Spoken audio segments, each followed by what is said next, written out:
Once, Reb Noson, he asked Rabbi Nachman a question, a personal question. The question he had was regarding taking a position to become a Rav.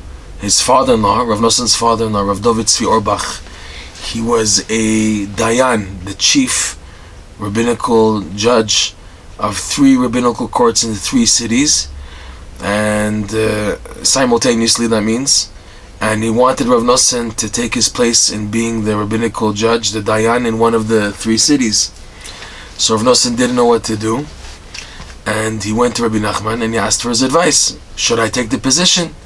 And Rabbi Nachman says, of course, who's more qualified than you? You're bright, you're intelligent, you know the Torah, you know the halacha well.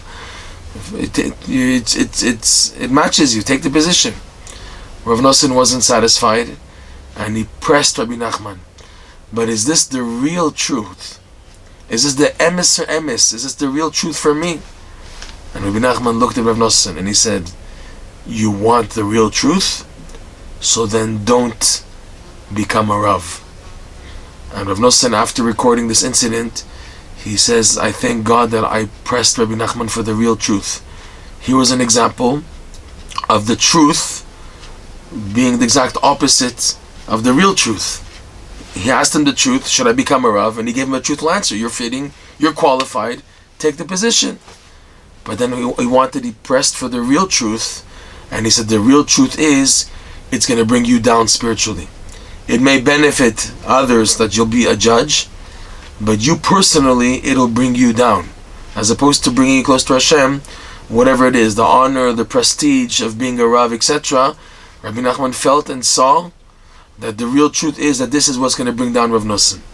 But it was up to what Rav Noson was looking for. And Rav Noson says afterwards, I thank Hashem, I thank God that I pressed Rabbi Nachman for the real truth, to get the real truth out of the situation. And throughout Rav Noson's writings, he stresses this point about there being a truth and the real truth. And they're both right. The truth is right, and the real truth is right. But a person who's wise will aim high to look for the real truth. And there's a truth, but there's a higher level of truth, and I'm after that. You can have a case where a person is making truthful decisions, but it's within a basis of falsehood. So it's not the real truth. It's truthful, but it's not the real truth. It's like once somebody came up to him and they began to praise an atheistic, secular Jew, one of the maskilim, the intellectuals, that he was known for never telling a lie. And someone came in front of Reb Noson and started praising the attributes of this secular Jew, this atheistic Jew, who was known for never telling a lie. So Reb Noson said, he may not tell a lie, but he lives a lie. So in other words, it's a piece of truth in a cup of falsehood. So it's a problem. The person is making truthful decisions and this and that, but what's the basis? What's behind it? Is that also truth? And this is what's called the real truth. And Reb Noson, he presses and he encourages people throughout their lives, and Rabbi Nachman also presses for this, that whatever decisions you make in life, you should aim that they should be in line with the real truth. And the question is though, how do I know what is the real truth? How am I supposed to know what is the real truth? Rav Noson had a Rabbi Nachman to ask, and we can assume Rabbi Nachman was holding it at such a high level that with his X-ray eyes to see things at the highest level of their depth behind the scenes, like he himself attested to what he was able to see in people, that when someone would just come up to Rabbi Nachman and give him his hand, like saying Shalom Aleichem, he knew everything about the person, all the way up to his first reincarnation, going back, he knew everything about the person and who he was even in the previous Gilgulim. So that's a real truthful perspective of someone who can see behind what they see. So we don't have, or we don't know, or we're not sure about access of such tzaddikim today. So what to do? What to do to clarify the real truth? So Rav Noson gives a very powerful advice, and he says you must ask Hashem for the real truth. Hashem's truth we can assume is the absolute truth. And this is hinted to in King David's words in Psalms, Tehillim, chapter 25, where King David says, Hadricheni ba'amitecha. Guide my life. King David is requesting from Hashem, guide my life according to your truth. Your truth, Hashem. I want your truth, which is the real truth.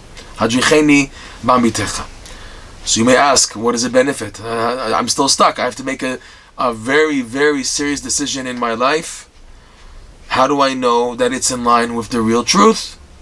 So Reb Noson, he persists and insists, if you know honestly that when asking Hashem for the real truth, that you were honestly asking for it with no strings attached, no ulterior motives, you're truly, totally open with Hashem in your request to be guided according to the truth, Reb Noson says this, then you can assume that how life unfolds after this type of prayer to Hashem, you can assume that the way life develops is in line with Hashem's real truth since you asked for it. And this is also hinted to in what we say in Ashrei, Karov Hashem lechol kore'av lechol asher yikra'uhu ve'emet. Hashem is close to all those who call out to Him. Close meaning He's ready and willing to listen and answer. Karov Hashem lechol kore'av. Hashem is close to all those who call out to Him. What's the condition? Lechol asher yikra'uhu ve'emet. To all those who call out to Him in truth. That's the condition. That's the end of the verse is explaining the condition of the first part. Hashem is close to all those who call to Him.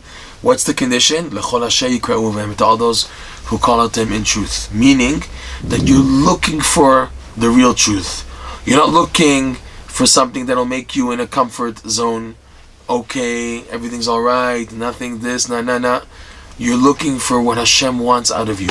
Because that's all you're concerned about. Seeing the futility of this world.